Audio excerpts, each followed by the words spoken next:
আন্দোলন বাংলাদেশ তারা 2% মানুষের সমর্থন পেয়েছে, অর্থাৎ 9,84,000 ভোটারের মাঝে ইসলামী আন্দোলন বাংলাদেশ তারা পেয়েছে এখানে 19,680 ভোট।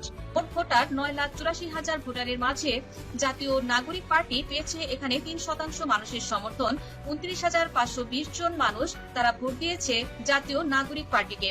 তো দর্শক, এখানে আপনারা দেখতে পাচ্ছেন বর্তমানে বিএনপির প্রতি সমর্থন জানিয়েছে দেশের 25% জনগণ, অর্থাৎ মোট ভোটার 9,84,000 ভোটারের মাঝে বিএনপি বা জাতীয়তাবাদী দল তারা পাচ্ছে 25% মানুষের সমর্থন, অর্থাৎ 2,46,000 ভোটারের সমর্থন পেয়েছে বাংলাদেশ জাতীয়তাবাদী দল বিএনপি। দর্শক বন্ধুরা, এখানে আপনারা দেখতে পাচ্ছেন জামায়াতে ইসলামী বাংলাদেশ 9,84,000 ভোটারের মাঝে এখানে ভোট পেয়েছে 14% মানুষের সমর্থন। 1,37,760 জন ভোটার তাদের সমর্থন রয়েছে জামায়াতে ইসলামী বাংলাদেশের প্রতি। তো দর্শক, এই পর্যায়ে আমরা দেখবো আওয়ামী লীগকে কত শতাংশ ভোটার এখনো পর্যন্ত ক্ষমতায় দেখতে চায়। তো দর্শক, এখানে আপনারা দেখছেন আওয়ামী লীগ কিন্তু পেয়েছে মোট ভোট 9,84,000 ভোটারের মাঝে আওয়ামী লীগ পেয়েছে 50% মানুষের সমর্থন, অর্থাৎ মোট ভোটারের 4,92,000 মানুষ তারা চিন্তা করছে আগামী নির্বাচন অবাধ, সুষ্ঠু, নিরপেক্ষ এবং গ্রহণযোগ্যতা পেলে এই 50% মানুষ আওয়ামী লীগকে সমর্থন করবে।